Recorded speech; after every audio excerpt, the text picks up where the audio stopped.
The story starts with this professor working on a formula to find immortality, cause who doesn't want to live forever? After looking very closely at the water with bubbles in it and producing smoke out of a flask, without having any human trials, any experimentation, nor a second thought, he gulps the entire Coca-Cola down in one go, which immediately starts its reaction, leading to the professor to start a bit of overacting. He is later found dead by his assistant. She reads a note left by the professor, which basically turns out to be his will, saying that if he overdoses and dies, then his body must be transported to a coffin in the basement, no questions asked. Later that night, by the grace of that Coca-Cola, the professor wakes up all confused and constipated. His assistant rightfully freaks out when her sleep is disturbed by the professor, greeting her with a huge smile like the Dracula he has become.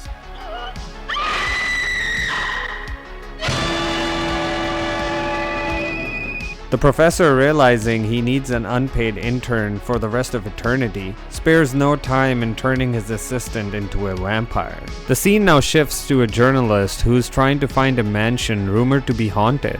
He finds the said mansion and just simply walks into it. Later that evening, the journalist is chilling in his room when he hears a woman's voice and, like a curious horny person, goes to check it out. If you, the audience, want to see what seduction Pakistani style in the 60s looked like, well, you're definitely in for a treat.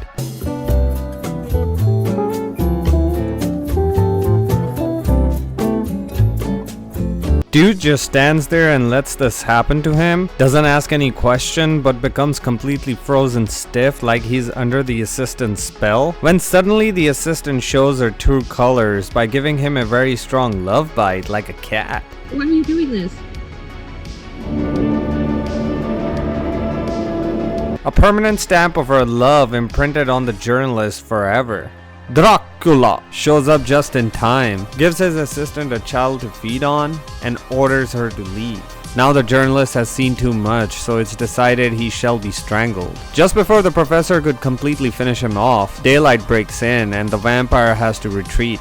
The journalist wakes up, looks at himself in the mirror, sees the bite marks, and realizes now he has rabies. He decides on taking revenge from the rabies-infested assistant. He finds her in her coffin and stabs his ex-girlfriend, who he fell in love with in less than a minute, killing her in her sleep. However, her screams wakes the Pakistani Dracula. And like a ninja, he sneak attacks and kills the journalist with a tight one-hand hug from behind. Since this is a Pakistani movie, there has to be a song and there has to be some dancing, even though it's really not needed for a movie like this one, but that's the law. There has to be one. Maybe it's something about the 1960s that still gives a classy feel to all of this, because the dances Pakistani cinema gave in the 2000s is a force to be reckoned with. We are now introduced to the brother of the journalist, who ends up in this bar searching for his journalist bro. He asks this scientist-looking dude, who gives him the direction of Dracula's mansion and mentions that anyone who goes missing around here usually is last seen going over there. The brother arrives at the mansion and, having no concept of knocking or ringing any bells, he just walks in and starts yelling, "Stoker!"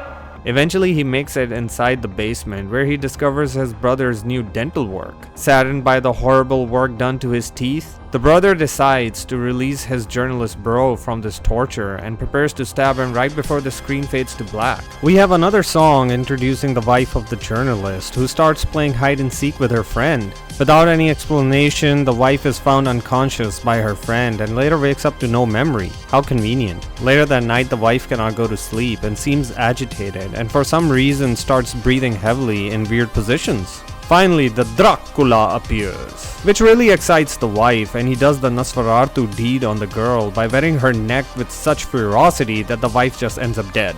Game over! The brother discovers the two popped zits on her neck and expects the worst. He suggests to the wife's father to set up a perimeter just in case if she returns back from the dead. The father, being very skeptical, still decides to go on with the entire facade. However, this move backfires and they should have never left their house, as the wife just steals the youngest member of the family and starts taking her deep into the woods. Just before the wife does the unthinkable, she is randomly discovered by her father, who for obvious reasons becomes frozen stiff from shock. Luckily, the wife is killed by the brother before she can turn her own father, and we finally see some gore. Not a whole lot of gore, just a little bit, and plenty of overacting.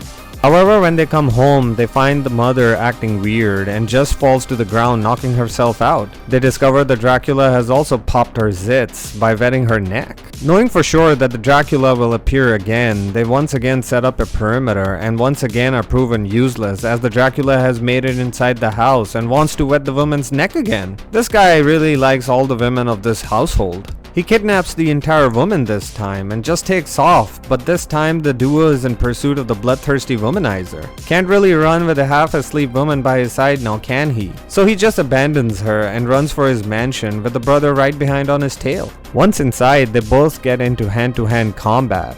The brother tries breaking a table, glass, and even uses fire, but ultimately all is proven ineffective over the womanizer. All hope seems to be lost when, in the most anticlimactic way, the brother just trips over his foot, knocks over a piece of wood, opening a huge window which flashes the sunlight by pure coincidence on the Dracula. The special effects aren't all that great, but the slow death of the Dracula is still satisfying to watch, being turned from vampire flesh to just bones that crumble into dust. This was a fun movie to watch. It's incredible how many times Bram Stoker's Dracula has been adapted into various cultures. There's the OG Dracula from 1935, Blackula from the 70s, and now I've seen Pocula from the 60s.